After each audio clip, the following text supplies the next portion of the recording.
So we don't know each other very well. And one of the things that I'm very interested in is getting to know you and your spiritual practice. So this is an uncomfortable moment perhaps where I'll ask some questions. Sometimes when I ask questions to an audience, I just get these very silent responses. But I'd prefer it if you feel comfortable to answer. It's a way of getting a little bit more relaxed. You know, you heard just earlier, I ordained under Ajahn Brahm, who likes to have fun. And Bhante Sujato, who is my teacher as well, and he likes to be a little bit interactive also, a bit of an edge to his interactions often. And so please do respond if I ask you some questions. The title of this retreat is Journey to Enlightenment. And I want you to know that I didn't write this title. It was suggested, and when I saw it, I did freak out a little bit because I thought, I haven't been to enlightenment. How am I going to talk about enlightenment? I'm not enlightened. Sorry to disappoint. So first question, is anyone in this room enlightened? Show of hands. Phew. So that's good, because if there was a person in the room who was enlightened, they should definitely be leading the retreat. And so I freaked out a little bit when I saw the title, and I almost sent an email back saying, oh look, could we come up with another theme? Because it's so important to have competent guidance, isn't it? But then I reread the title, Journey to Enlightenment. And I thought, oh, well, it's all about the journey, not the destination. So that's what we'll be talking about. And that's why I mentioned that you have been on this spiritual journey for some time, and so have I. And you've learnt a few things, I've learnt a few things, and we can share these few things that we've learnt with each other. And although we don't have anyone in the room who is enlightened, we do have a competent guide, not me, but the Buddha and the suttas. And these are things, the suttas are things that I'm really passionate about. Do any of you read the suttas? Yes? So I'll be referring to those suttas today. Because on this journey to enlightenment, the Buddha, out of compassion, gave us a really good map. And so even if we haven't been to enlightenment ourselves, we can read this map and it can help us to get there. And so we'll be relying upon the suttas. We'll be doing some meditation, and there are some breaks, some quite generous breaks as it turns out. But you can either relax and be free, or you can do some extra meditation. Today is an Upasamanussati day, so you get extra credits anyway, maybe, for doing some meditation. So what I'm saying basically is please make the most out of your time here today. So, second question. What is another word for enlightenment? What is another word? When you think about enlightenment, what's a word that comes to mind? Realization. Okay. Anyone else? Awakening. Awakening. Good. Anyone else? Liberation. Liberation. Yep. End suffering. End suffering. End suffering. Yes. Good. So as we go around, we're not allowed to repeat anything that anyone else has said. And just one word. Just one word. End suffering is allowed. Yeah. Yes? Deathlessness. Oh, I see. So as I'm doing this, I'm seeing you're pretty familiar with this concept. Are you sure that none of you are already enlightened? Deathlessness, yeah? Any more? What would it feel like? Yes, go. Nibbana, very good. What would it feel like to be enlightened, do you think?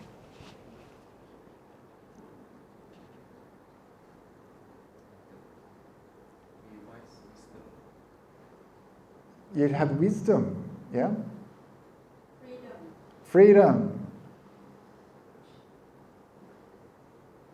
Would it be nice?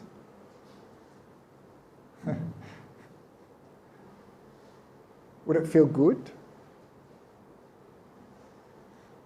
Shall we hear what the Buddha had to say about enlightenment?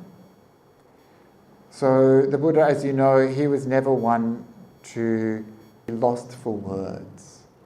And there's a sutta which I'll read to you where he gives all of these different words for Nibbana.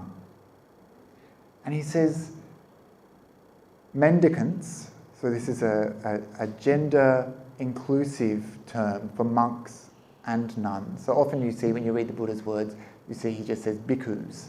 And you think, oh, well, this is just for the bhikkhus. But when he taught, he usually taught in ways that could be applicable to anyone. So Bhante Sujata, my teacher, he always wanted to use terms that made people feel included. So here he's used the term mendicants, which is someone who relies upon alms. So here he's talking to the bhikkhus and the bhikkhunis, but he's also talking to lay people as well. He says, I will teach you the undefiled, without any defilements, yeah? The truth. Yeah? So there's a link between Nibbana and the Four Noble Truths, right? The far shore. Got to get across that swollen flood. The subtle. The very hard to see. The unaging. Does that mean that Nibbana is like this permanent youth state? All people who are enlightened are just young and gorgeous? No. It means, of course, that you don't age because you are no longer subject to aging. You have extinguished that. Old age, sickness and death no longer occur because you're no longer reborn, right? So that's how you get out. That's how you get out of this problem of aging.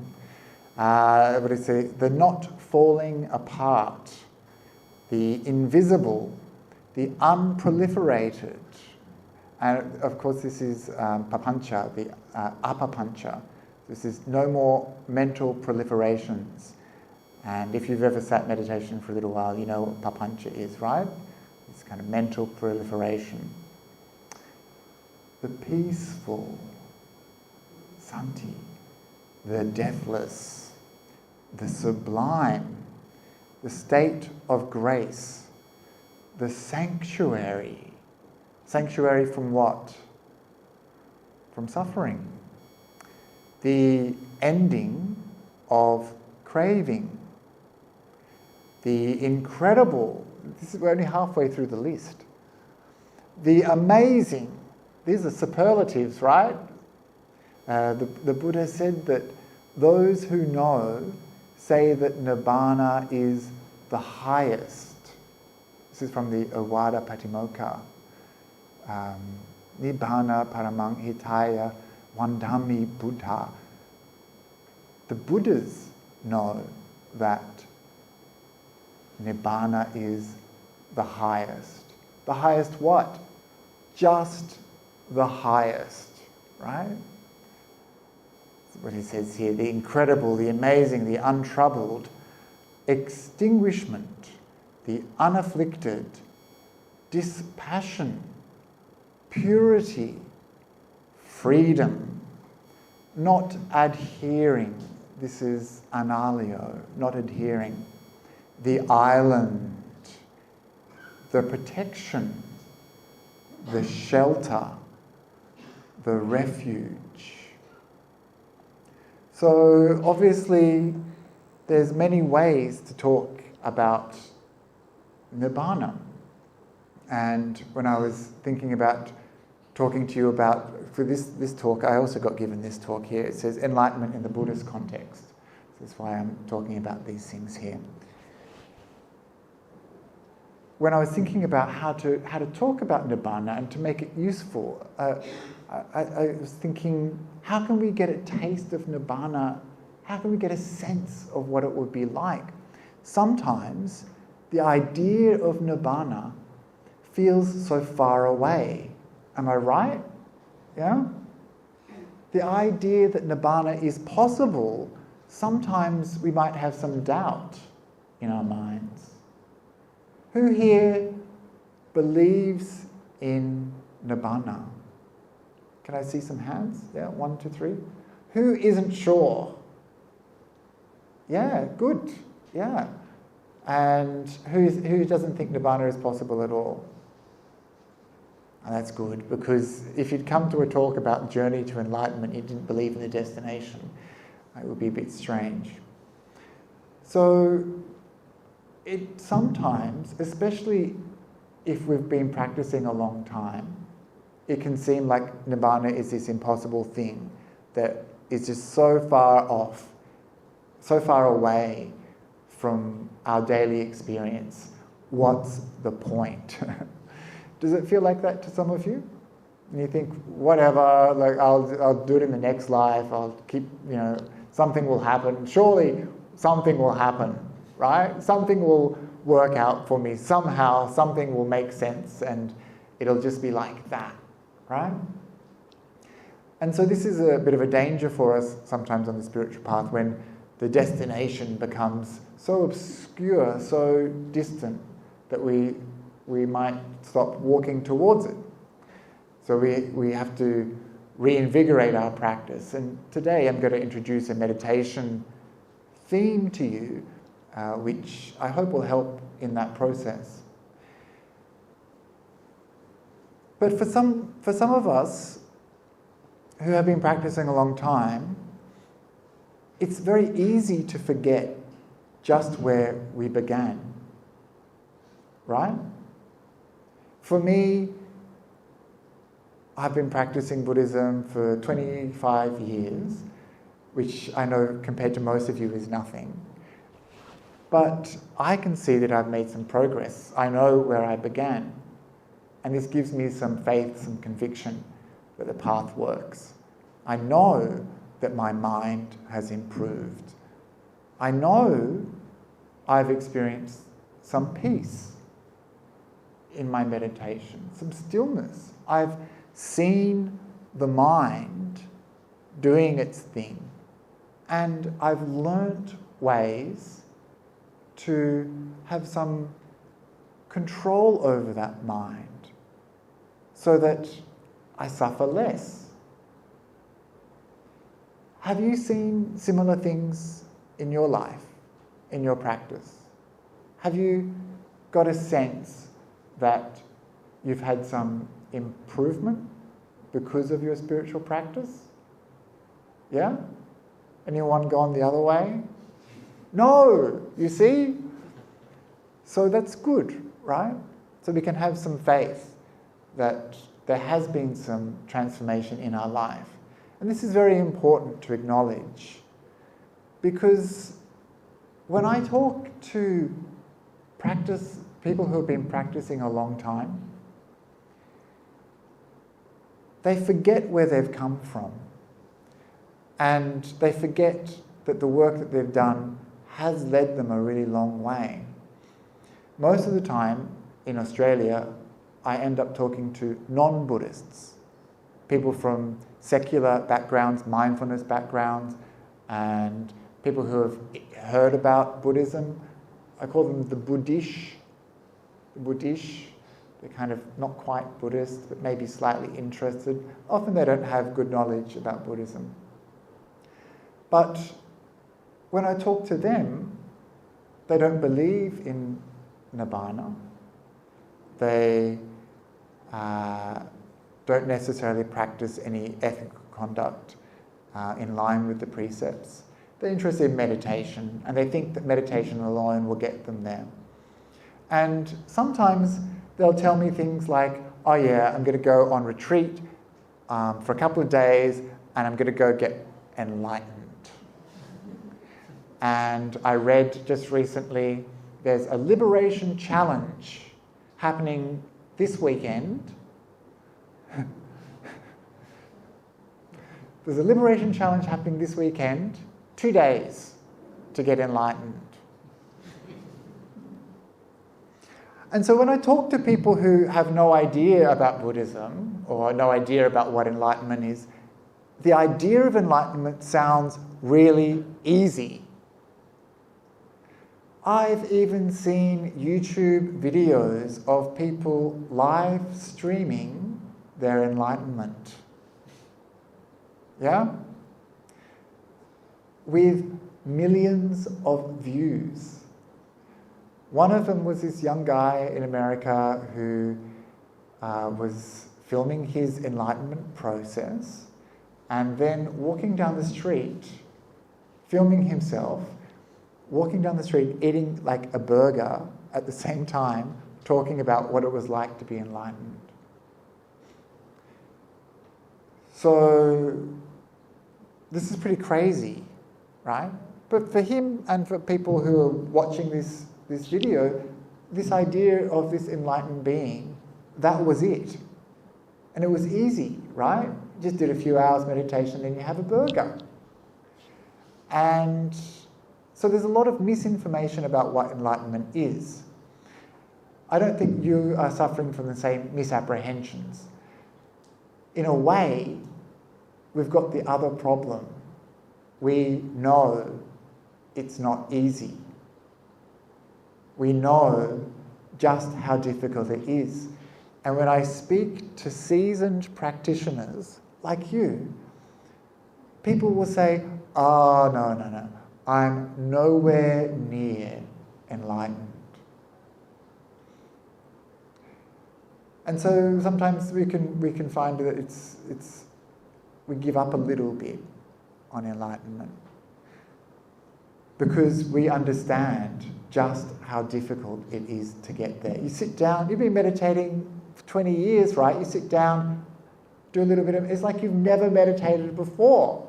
The defilements are still coming up, you still get angry, you still get stressed, you still use some harsh speech, and you're like, gosh, this is hard, right?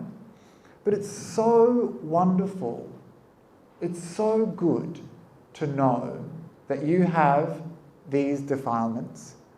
It's so good to know how difficult it is, because this means you've actually made a lot more progress than many, many people. You're seeing what's going on in your mind. You're acknowledging the problems, and this is helping you to come out of suffering. It's so much better to know what's going on than to be deluded into thinking that it's easy to abandon these things, that enlightenment is something you can do on the weekend. And so for this talk, enlightenment in the Buddhist context, I want to just talk about the very specific definition of enlightenment that we find in the suttas. Because if any of you, actually I think probably most of you won't, because you've got a good Buddhist community around you, but certainly where I come from Sydney in the West, there's so much misinformation about what enlightenment is. And even in Buddhist cultures, there's some very slippery ideas. I don't know if you've heard about people going away on a retreat and getting awarded badges and certificates for stream entry. My teacher, Ajahn Brahm, he tells a good story, a true story about someone who went away on a retreat And she used to go on this retreat very frequently. Every year she'd go.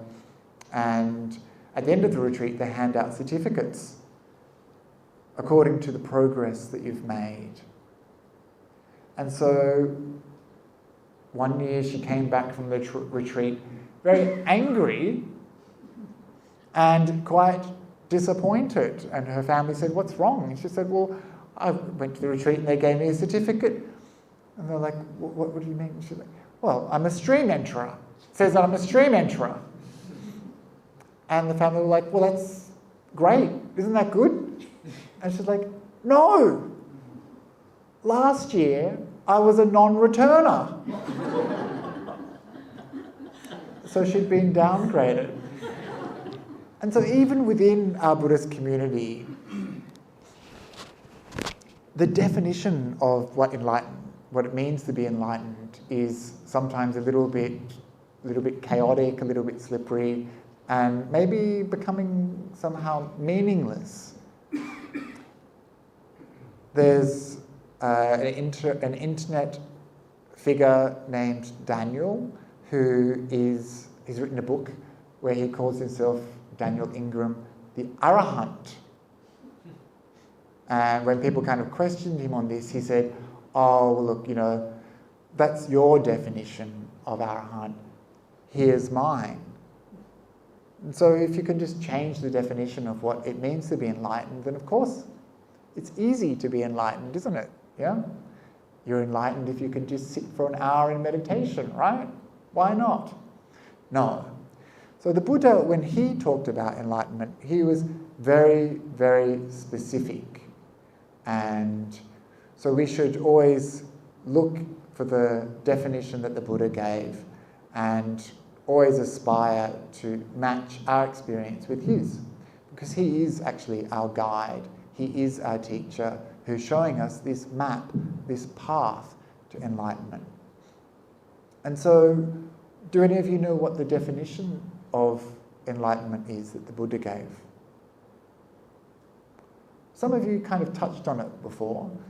Someone said ending of suffering. Someone else said freedom. Someone else said no craving. So these are pretty good. And if you've ever read the Dhammacakkappavattana Sutta, have you read the Dhammacakkappavattana Sutta, the Buddha's very first discourse? It's famous for a few things. The main reason is it introduces the Four Noble Truths.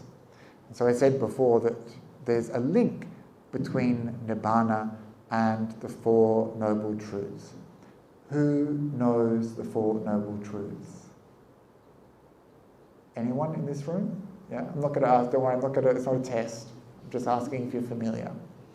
First Noble Truth, truth of suffering. Okay, good. We all know the First Noble Truth, right? Very familiar. The Buddha said that we should become very familiar with the truth of suffering. So, good. Second Noble Truth. Cause of suffering. What is the cause of suffering? Craving. Yeah, 3 types of craving, right? Kama tanha, bhava tanha, and vibhava tanha. So, kama tanha is craving for sensual experiences. Bhava tanha, craving for future existence. And vibhava tanha, craving for non-existence. Yeah. Second Noble Truth. Okay, we're getting closer. Third Noble Truth.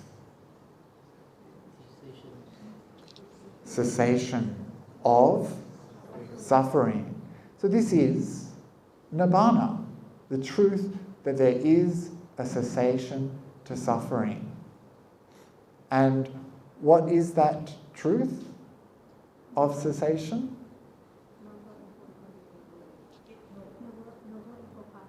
That's the fourth Noble Truth, yes. That's the path that leads to the cessation of suffering.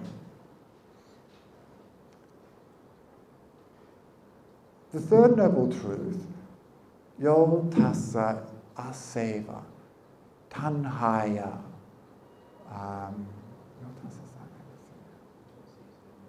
asesa, thank you, viraga nirodha, chaga patinissago muti analayo. This is how the Buddha defined that cessation of suffering. The cessation without any remainder. Viraga, fading away. Nirodha, cessation. Chaga, giving up. Patinissaga is the dispassion.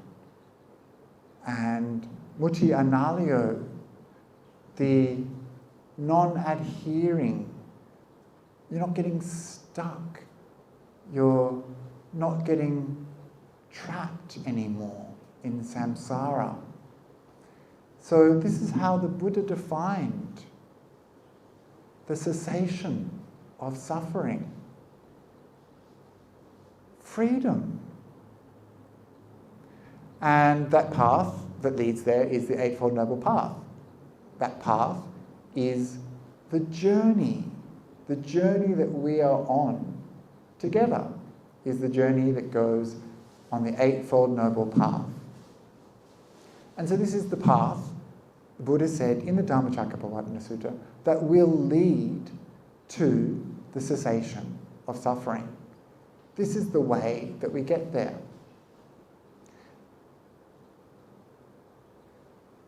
So this is beautiful. When you hear this truth, it resonates so deeply inside you. Yes, that's what I need. I need cessation of suffering. I want freedom. I want to be out of this mess of samsara.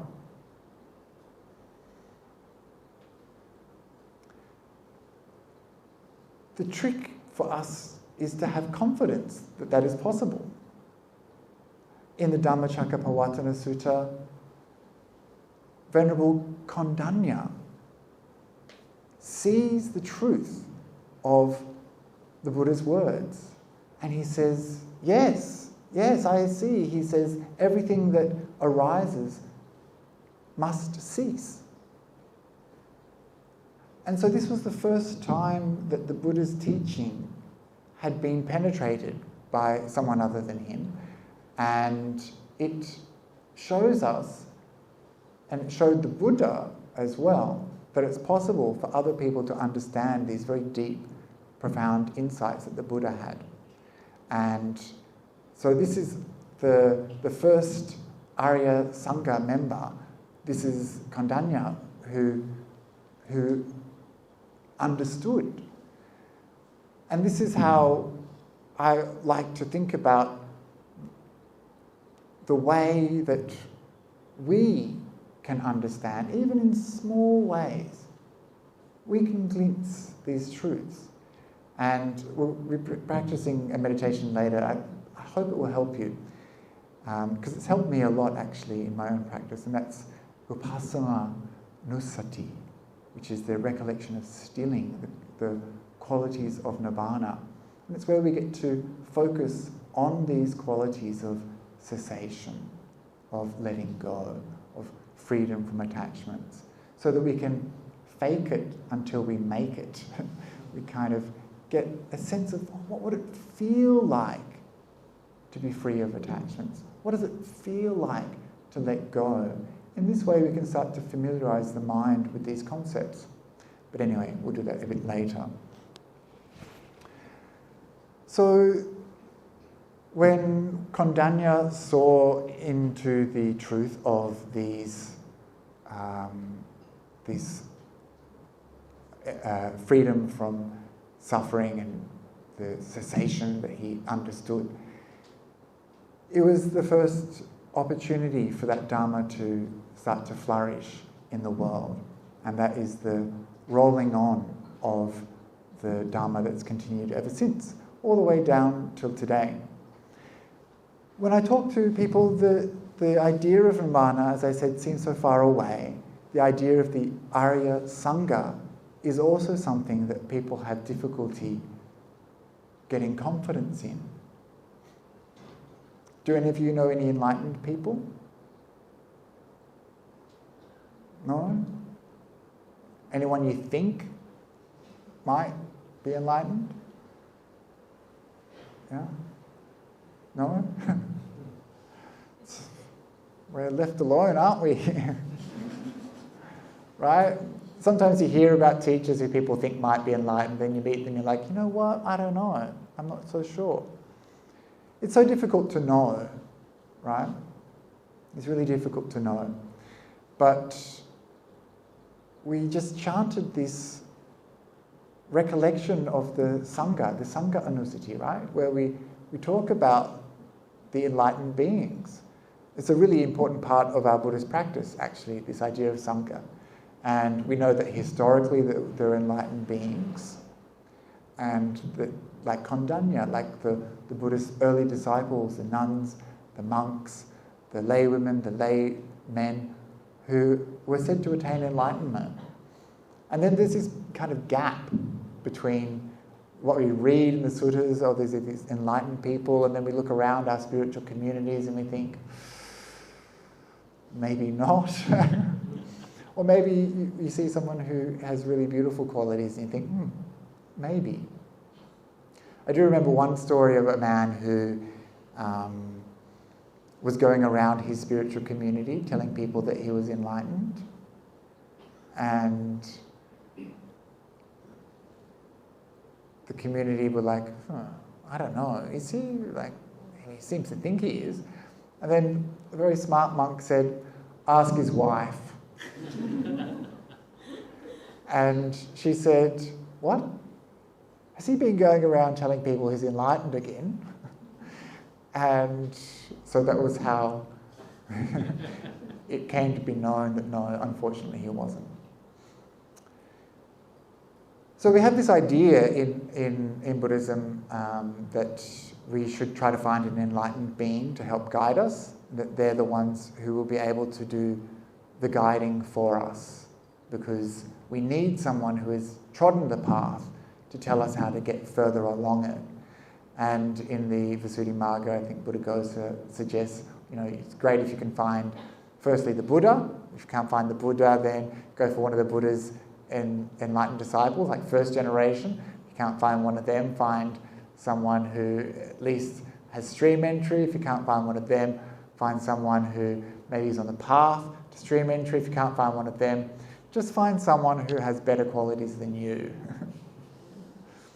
And even that actually is quite hard to find sometimes, right? You don't really know people. You don't know their mind, their meditation practice. You don't know how far along the path they are. And so that's why I say that it's always good to come back to the suttas, that we can find the answers we're looking for in the suttas.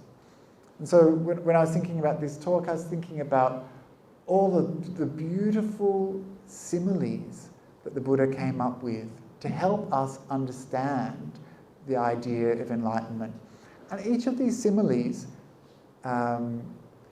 points to a different aspect of enlightenment. And so if we want to gain some confidence in this idea of enlightenment, or we want to see who might have it, we should become a little bit more familiar with how the Buddha spoke about it. So, Nibbana, the meaning of this word, I'm sure you all know it, right? What does it mean, Nibbana? So we've said it means enlightenment, but in a way, actually, it means the opposite of lighting up something. It's the extinguishing of something. So Nibbana was a word that meant, Nibhuti was a word that meant to blow out. Nibbana is like the blowing out of a flame. So we find this image throughout the suttas. In the Ratana Sutta, which I'm sure you chant regularly, right? Yeah. In the back part of the Ratana Sutta, we find the idea that those living beings who have pulled out the seeds, it's kind of a metaphor for no more rebirth. They've gone out just like this lamp has gone out. And so this image of a fire being extinguished with no more fuel to feed it.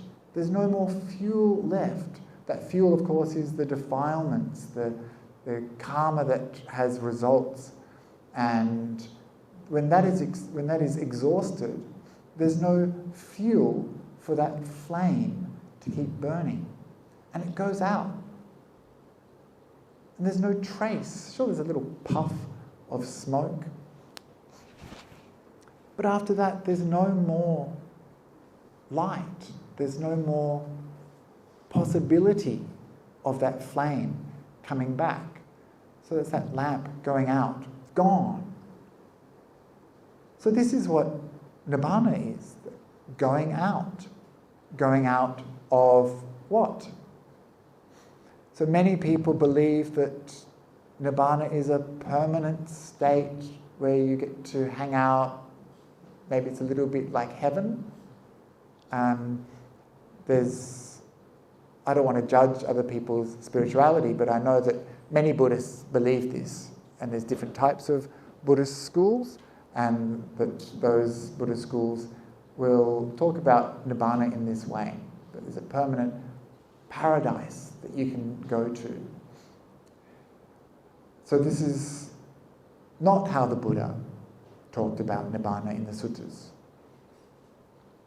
He also talked about Nibbana like a lotus that is grown in the mud, that has started to develop in the water, and then has grown out of the water and blossomed, so that the flower is no longer touched by mud, no longer touched by water, and is blossomed far away from the mud where it started.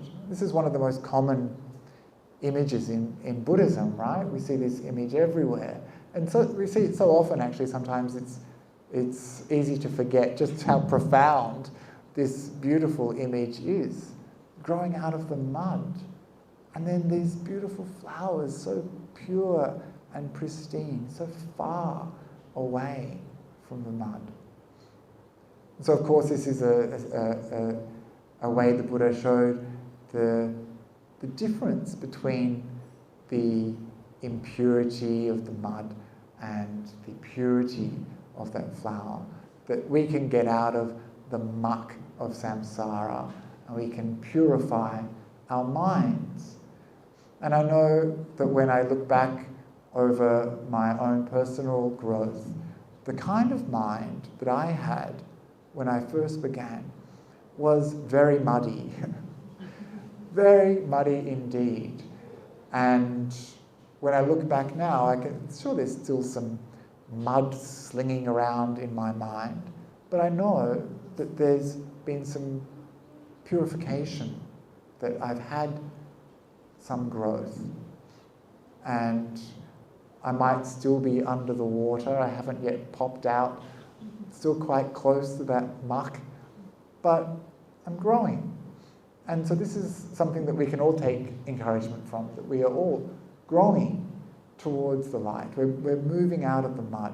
If we're on the spiritual path, we have to, but it's very slow and it's very incremental. So this is another way that the Buddha talked about Nibbana, like a lotus leaf, a lotus flower. Another way he spoke is the idea of a bird's track in the sky. So we know that it's easy to see the track of animals on the ground. You can see the little dog's footprints in the cement, or the little muddy footprints of children through the house. But to see the tracks a bird makes in the sky is quite different. And this image is so profound. This is what the Buddha was saying. They don't leave a trace. Those beings who are enlightened do not leave a trace.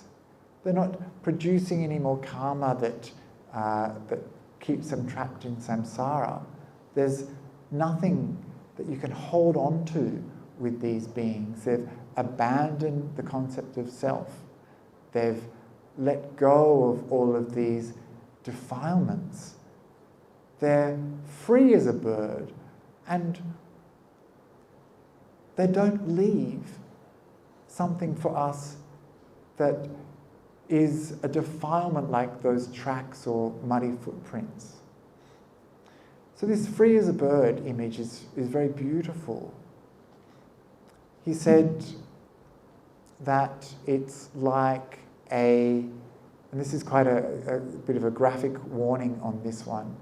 He said that it's like a cow's skin, the skin of a cow that has been sliced with a knife to separate it from the flesh of the cow.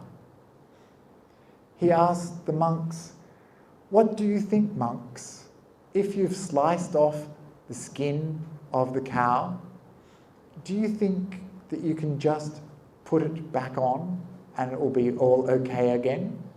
And the monks are like, "No." And his Buddha said, "That's right. They've severed the connection. They've severed the tendons, the veins, everything that keeps that skin connected. The muscles, the sinews have been severed, and there's no way that you can just put that skin back on that poor cow's flesh and that it will be the same." In the same way, when an enlightened being sees through the concept of self, they can't go back.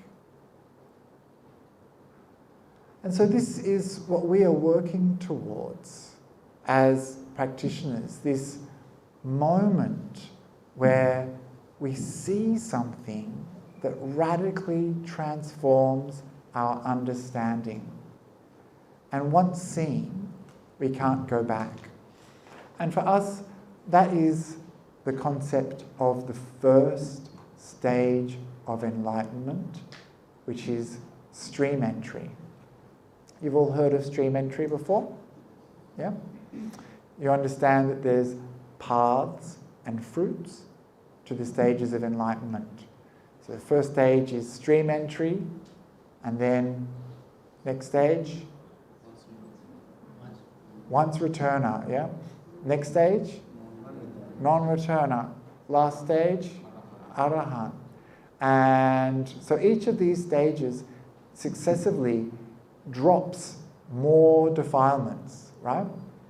So this is good to know, that this is how it works, that there's these things that fall off because we've seen something.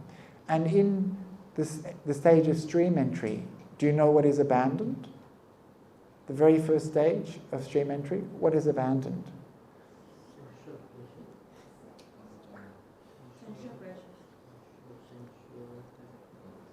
Most important, Sakkaya Ditthi. Yeah. Sakkaya Ditthi, this view of a self. So this is why those images that I've just mentioned are so powerful. That bird doesn't leave a trace. There's nothing for it to leave a trace. There's no self. There's nothing. You can't put a badge. You can't give a certificate to someone who is enlightenment. They don't have this concept of self. So that's the first thing that needs to be abandoned. So this is what we're working towards. If we want to become enlightened, we're working towards the lower levels, which is still pretty high, stream entry. Sakkaya Ditthi. What else? Doubt. Doubt about what? Doubt about the teachings. Doubt about the Buddha, the Dhamma, and the Sangha. So we still have doubts about these things. We have doubts sometimes about the Buddha. We have doubts about the Dhamma. Is it true? Yeah. Do I understand karma? Is rebirth real? People have these doubts, right? But people have doubts about the Sangha of enlightened beings. When we have these doubts, it's because we haven't had experiential understanding of the Buddhist teachings. That's why we have doubts. And so that's the second thing that is abandoned. And the last, for a stream enterer, is rituals. Yeah. Just the idea that if I just do this thing, I'll get the results I want. If I just do this thing properly, carefully, in the right way, if I just follow the instructions, I'll get this magic result. It'll happen all by itself. Or being a slave to procedures or ideas about what is culturally appropriate, or these things. But you, for example, in the car today, Brother Chan was saying, I don't ask people to wear white. They can be free and easy. If they want to, they can. He said, we're not slave to these cultural ideas. And that's very good. And because if it was true that you had to wear white to get enlightened, then... So and when we start to unlock these things, but it doesn't mean that certain rites and rituals are not useful to us. That's why at the beginning I said, this is a useful way to practice, to mark a beginning. And what did we do? We did the Buddha, Dhamma, Sangha, Anussatis, the recollection of the Buddha, Dhamma and Sangha. What are the four qualities that a stream enterer has? Experiential confidence in the Buddha, Dhamma and Sangha, as well as well-developed ethical conduct. So these are the four factors that a stream enterer has. They have experiential confidence in the Buddha, that there is an enlightened teacher who taught this Dhamma, and that this Dhamma is true.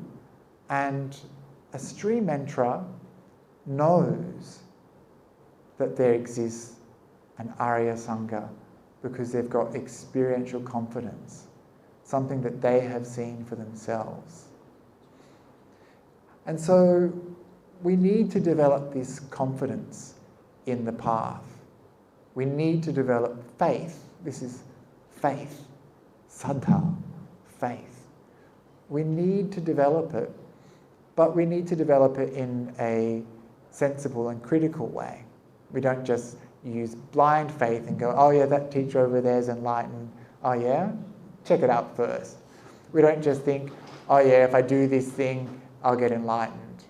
No, we need to have faith that is reasoned. And tonight I'll talk a lot more about how we develop faith on the path and how you have to wait till tonight. I'm not giving any spoilers. But to wrap up, we've been sitting for some time, to wrap up this talk, when we think about enlightenment in the Buddhist context, it's very specific meaning. And although it might seem that it's very far away and that it's going to take many, many lifetimes, we need to make the most of this lifetime and the good conditions that we have right here, right now. There's a phrase like, you walk out into the rain. When did you first get wet? Is it the first drop of rain?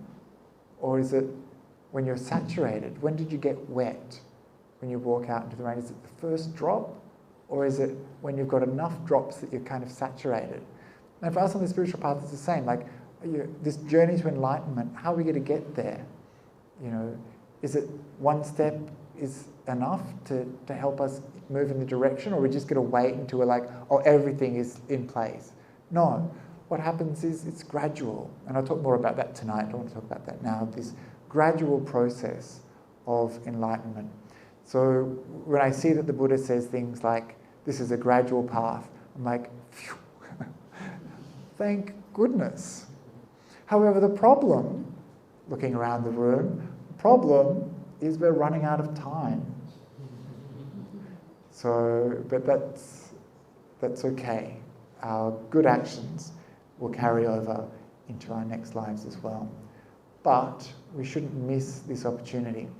And if you're interested in that aspect of the practice, this spiritual urgency, then you can, I'm not sure if there's any places left, but I'm giving a retreat at the Brahmavihara monastery this week on Samvega, this idea of spiritual urgency, which is how we get momentum on our spiritual path that pushes us further, especially if we've been practicing a long time. It's so important. We've got limited time.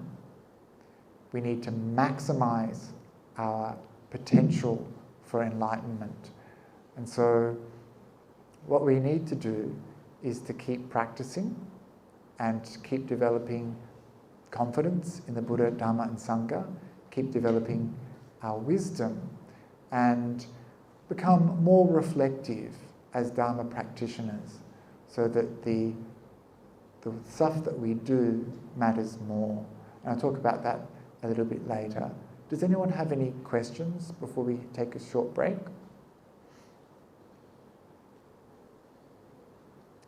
No questions? Feel free to come and ask me during the break if you have a question. But before we finish, we'll just do 5 minutes of quiet sitting, just to allow some of those ideas to settle in our minds.